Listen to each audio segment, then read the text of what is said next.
Hey mate, mateys, matettes, welcome back to the new canvas. So today we sit down with Mike O'Hagan from Minimovers and talk about how not to be a slave to your business and how he's gone about establishing what he calls a jet set lifestyle of having large houses, boats, cars and all those sorts of things and the time to enjoy them, and how he shifted from being someone who was working 90 hours a week, appeared to be successful but really was ultimately on the equivalent of a minimum wage. Actually, and by the way, if you get impatient or you just want to cut straight to the morsels and the tidbits that Mike has to share, then this is the timestamp you need to go to get to the end where I do my sort of summary and takeaways. So if this is your first episode, please forgive the low quality. This is still from the series that was recorded almost 2 years ago before I decided to become professional and really skill up. You know, the audio, for example, was a bit of a shocker because it was in a very echoey room. So hence, as I've tried to fix that, it sounds a little bit like we're underwater and I'm no audio engineer. And ultimately, when you're trying to do a full-time job as well as do something like this on the side, you've sometimes just got to go, look, close enough's good enough and I can't spend more time on it. All right, I hope you enjoy this episode and I'll talk to you after the show. This is the new canvas. Here we go.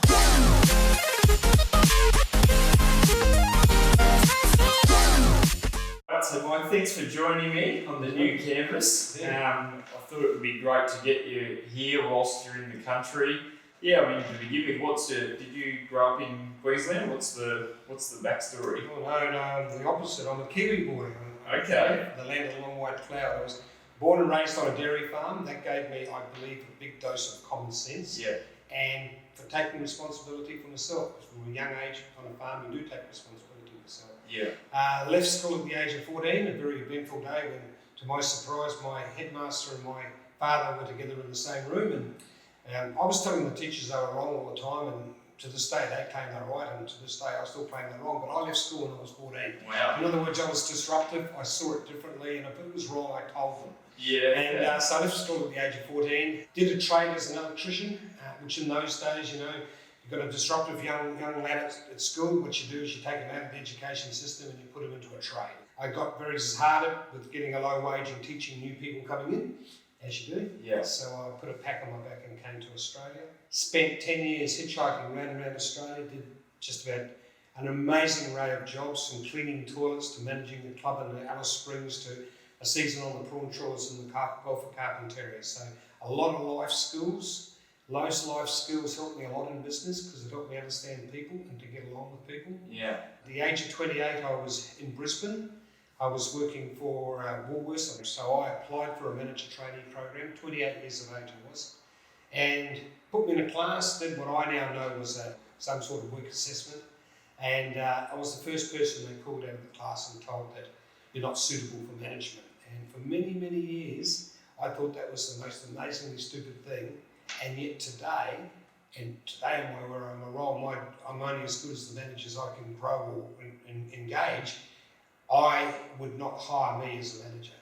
Why? Because, I'm disruptive. I want to change everything. Most managers, we just want them to follow our system, apply our processes, stay in that, and just but you don't want a disruptive person who's going to change stuff. Then I made a decision one day that I would become a second-hand dealer, that I would start buying and selling things. Right. Okay. And I was very good at doing that. Yeah. I was really, really good at doing that. In your, started your own business doing that?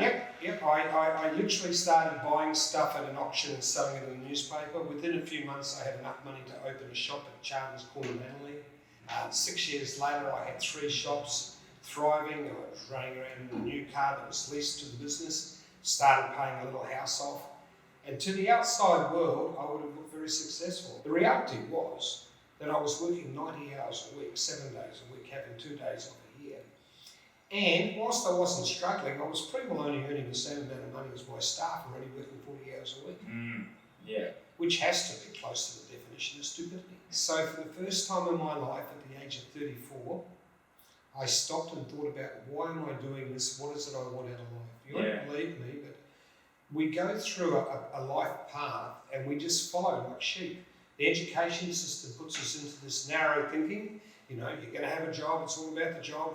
It's all about, and sometimes they tell us you've got to get a good education to get a good job. And therefore they're programming so there's good jobs and bad jobs, which is so wrong. Yeah. It really is. Worked out what I want is a lifestyle. It's a lifestyle with big house, big boats, fast cars, and a jet style lifestyle. We're bombarded with it out of the TV box all the time, and we probably never really think it through. And in Australia culture, it's a little bit embarrassing to say you want those things. Yeah. Well, I'm sure you're not alone. I'm sure a lot of people want those things, but maybe just don't set about it so deliberately. So I had what was a successful business, but it really was a lot of work for what was coming out of it. And I had a desire to have a lifestyle, and I thought that through, and I figured out the only way I was going to do that was to own a business that I could scale up. This is going back 30, 35 years ago. McDonald's was the big thing and was spreading all around the world, so the idea of systemising and duplicating was a big business buzz. First of all, I tried to scale up my second-hand businesses, but I couldn't. There were some things stopping me from doing that. So then I started trying lots of things, and I tried quite a few things, and they didn't work. And then one day, by pure accident, one of my customers in the second-hand shops asked us to move some stuff, and I realised there was a unique opportunity in local furniture moving. Out of that grew Minimovers. So it's really interesting. I mean, there's a lot of things you've touched on there that I personally find very interesting. The education system, different pathways, I suppose, to get into business, and how wrongly sometimes people assess certain people. A certain faction have kind of classified you as not fitting into this mould, so you maybe think, hang on, does that mean that I'm not sort of as capable or as intelligent as this other group of people? That's a topic that we could definitely go into. For many years there was a lot of pressure on me because I had failed at school.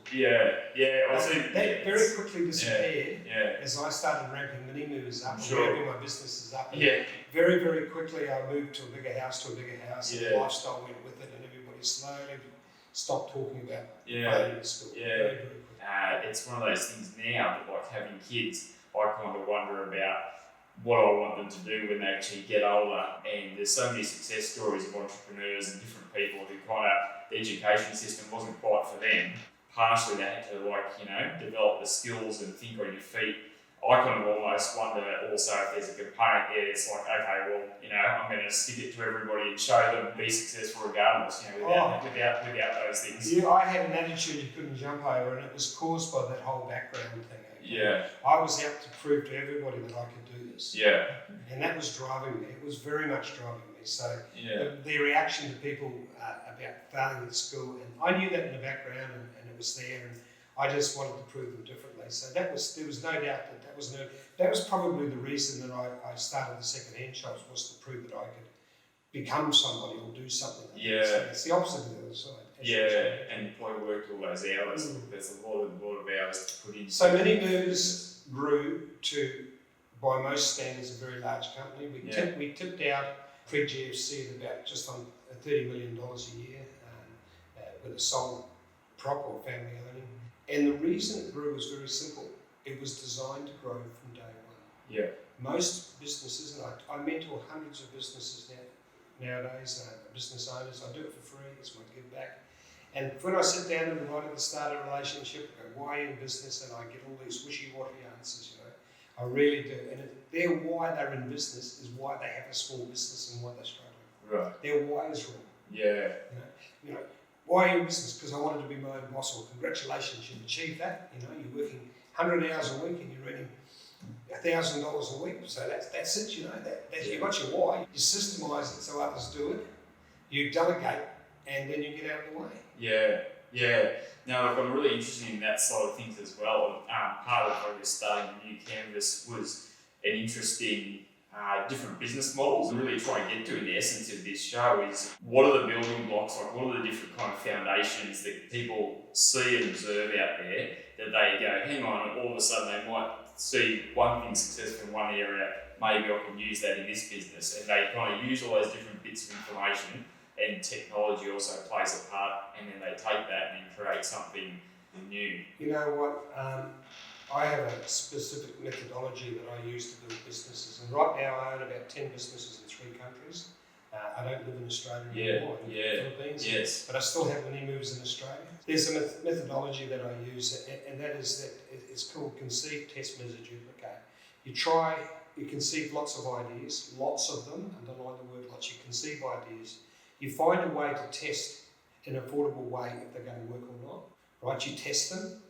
The vast majority of the ideas I come up with don't work. Yeah. And everybody goes, oh, isn't it good? Look at these businesses. What you don't see is what's on the cutting floor. Yeah. You don't see the crazy ideas we dreamed up that we tried that didn't work, okay? Yeah. But don't never bet the farm.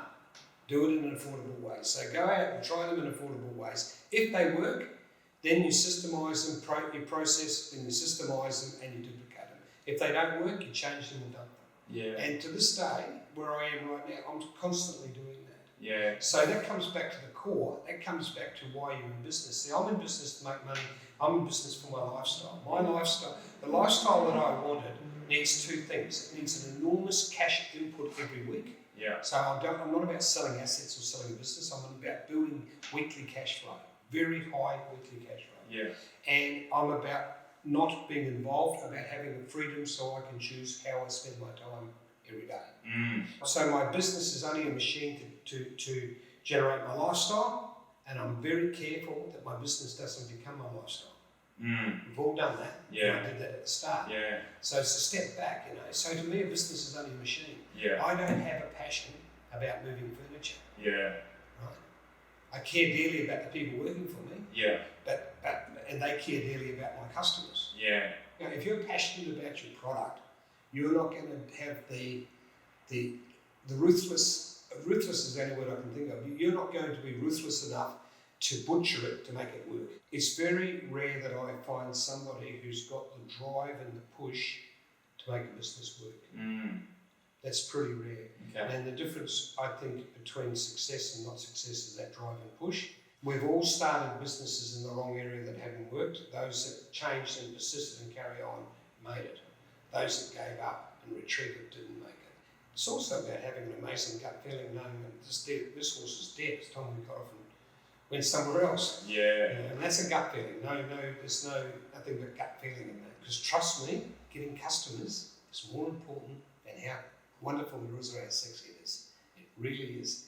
If you can't get customers in an economical way, it isn't going to happen. Because I work overseas and I work with a lot of high-end, good quality, but very, very cheap resources. You know, the average wage I am for a university grad is about $100, $120 a week. For somebody who's got IT skills, high-end, probably $150, $180 a week. So how long have you been in the Philippines and how did that start? Okay, so I go way back. I exited Minimovers day to day around about 2007, roughly around about. So I think maybe about 15 years ago, I started playing with Odesk, which today is Upwork. Yeah. And today it's got 12 million contractors servicing 4.3 million businesses. So don't sneeze. It's quite a reasonable thing. You've got to watch what it's doing. Yeah. It's a different culture, different language, different nuance, and everything you do. Yeah. So then, about 6 years ago, Minimovers in Australia got into strife with the GFC, and it was a big thing. We had to bail rather quickly. We had huge losses, and the bank was shutting us down. So I took back over the reins of the company, and we moved initially just a small part of the back end operation to the Philippines. That put us back into profit rather quickly. Then we developed a really good marketing system for our business up there.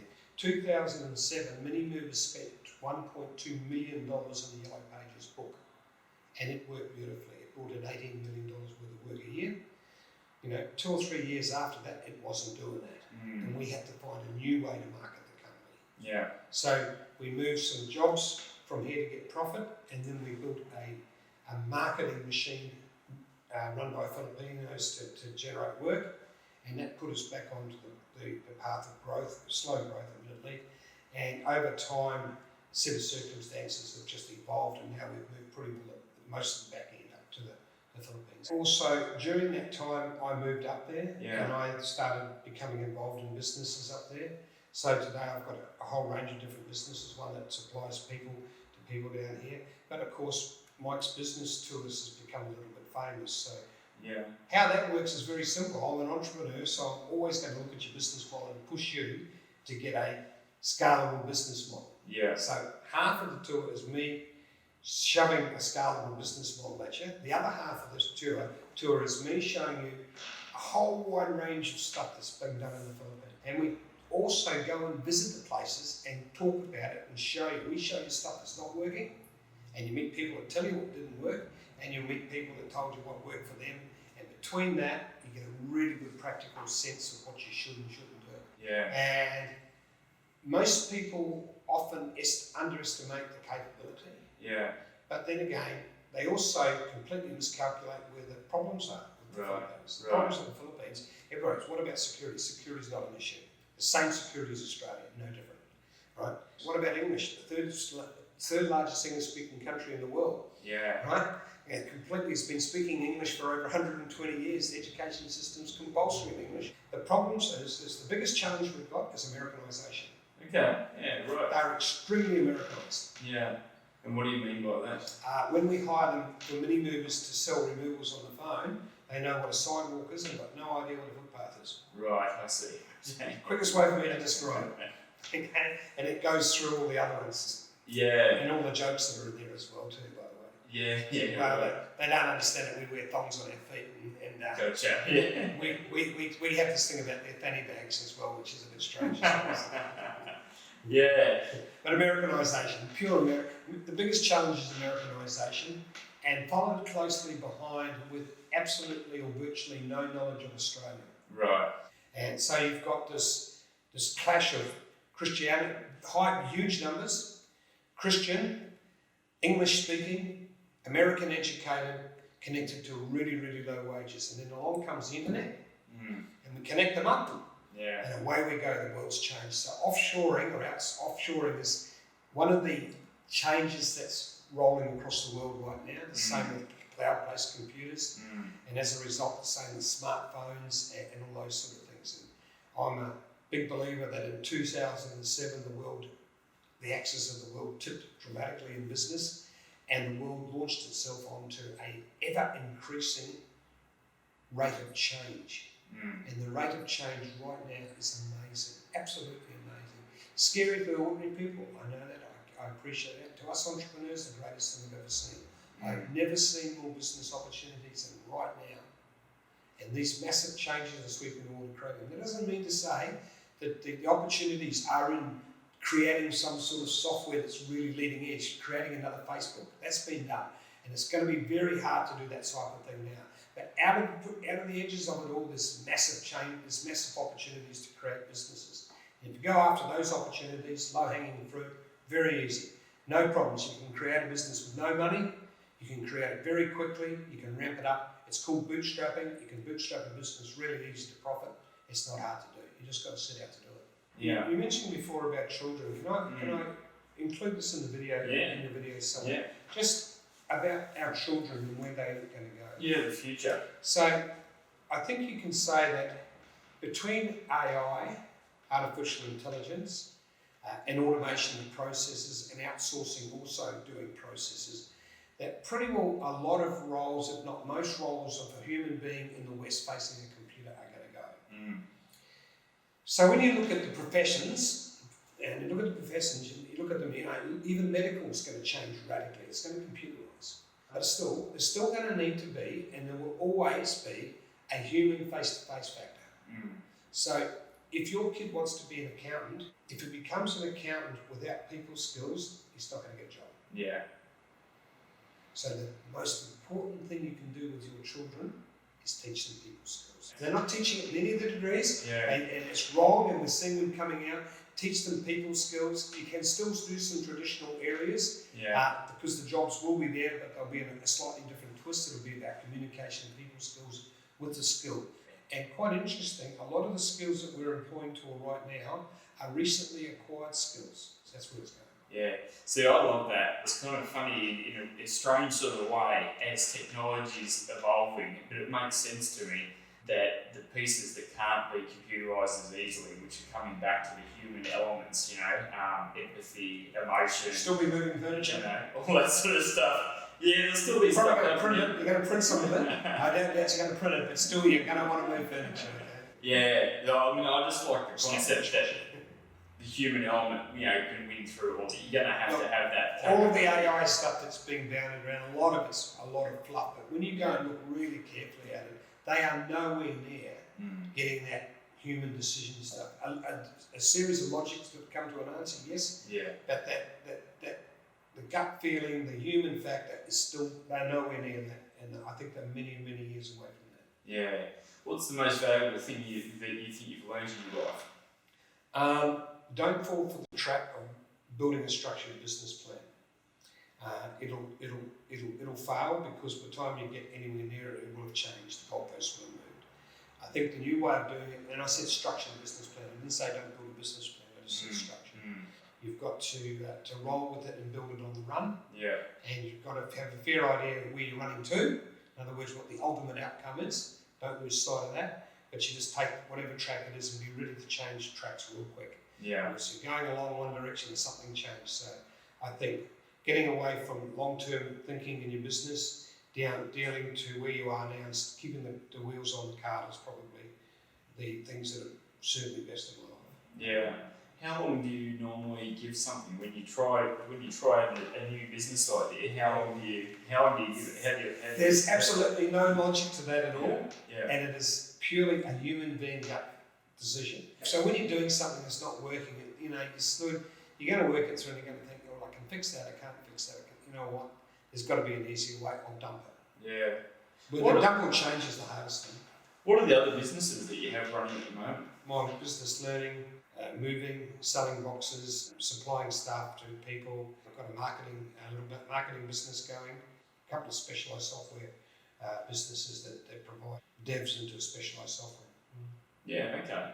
And the Mike's business too, as it seems like it's part of that for your own personal entertainment. Even though the earlier parts were all machines to get to to the lifestyle, it seems as though this is something you kind of enjoy. The only business that has have to in it is I've got to turn up for the tours and actually conduct the tour. Yeah. Now I don't organise them, I've got somebody who does all that for me. Yeah. And so I just commit to a date. It's the only commitments I've got in my diary for these tour dates. Yeah. Although I'm doing less, but they're also fun. I enjoy it. My love is business. Yeah. My love is to my direction, my passion right now is to create entrepreneurs. I believe that Australia does a very, very poor job in creating entrepreneurs. Yeah, I'm really keen to talk to that because I feel that when we talk on the phone, it sounds like you've got quite a different stance to others, and I'm not sitting on either side of the fence. I'm just interested in understanding.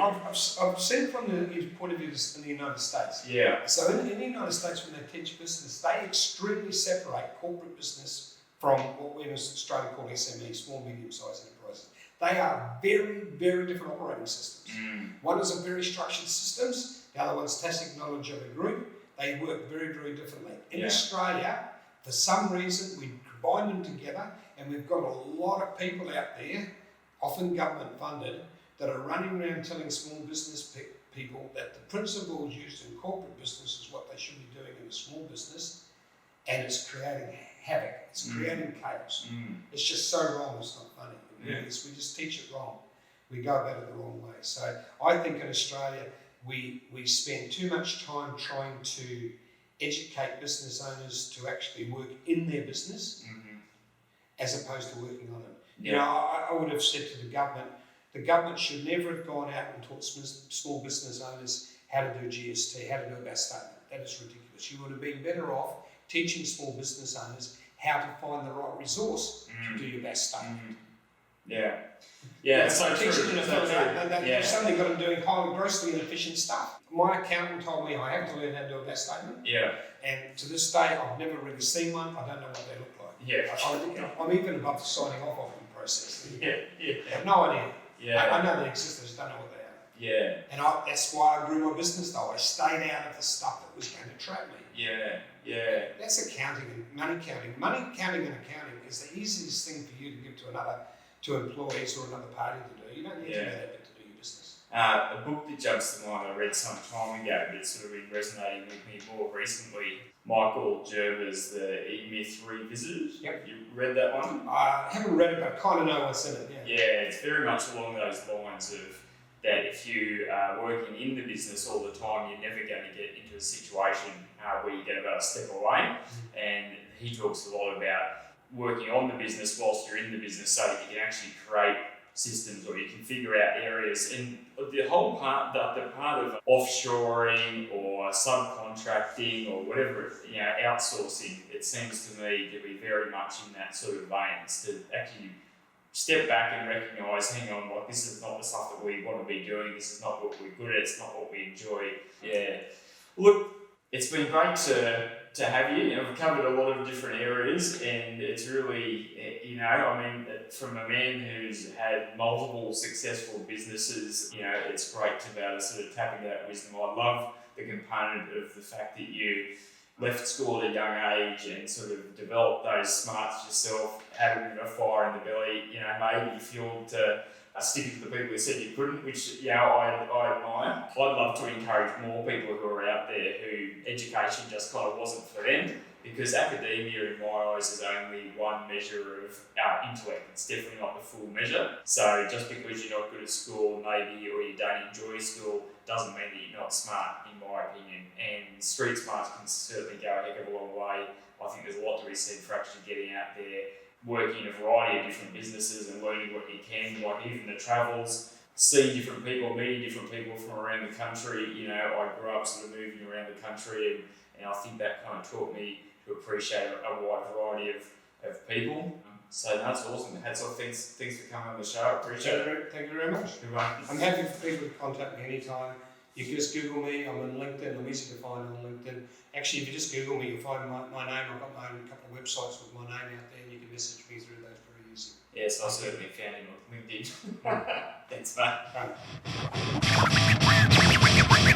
I'm going to keep this real short because I'm just hell-bent on trying to get this under 29 minutes. Okay, the magic half hour. Systemize, delegate, get out of the way. See, I love that. I love the idea of thinking up the processes, setting the direction, and then having the right people that you can then step back, hands off, and just let them run with it. I think for me, if I ever end up in a situation where I have kind of multiple things on the go, that's going to be the answer. It's just how you actually get there. That's the tricky bit I'm finding. So another key takeaway was conceive, test, measure, implement. That's, again, I think, very strong on that kind of methodology side. I found it really interesting, and it's something that even as I was doing the editing of this episode, I was a bit torn, because Mike talked about he doesn't deal with people who have a passion in the product that they're selling. And I'm right in the thick of this kind of follow your passion sort of thing and trying to make my dreams come true. And I want to make other people's dreams come true in terms of filmmaking and escaping from jobs that they hate. I've been really interested in people's comments. There's a lot of things, I think, the tear between investment versus hard yards, the tear between having a passion, and I guess, that whole idea of if you're doing something you love, then it's not like a job anymore, versus Mike's sort of thing where you really don't want to care about the business terribly. You just want to get the right systems in place. And he feels like that can allow you to be more ruthless, to make the hard tasks and make the calls of, there's a term called killing your babies, which is a terrible term. So a good example of killing your babies, for me personally, I was using up almost a minute of time in my TheNewCanvas intro.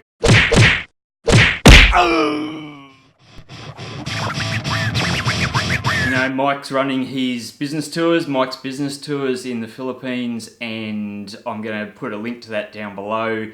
I caught up with him a number of times, had dinner with a variety of people that he was talking to about having a trip or going on his tour. So, look, that's definitely a very viable path, or, possibly a great idea if you've got the money and the time to actually go catch up with him over there. If you've been thinking about offshoring, definitely Mike's a great guy to talk to. It's been great talking to you guys again. Thanks so much for watching.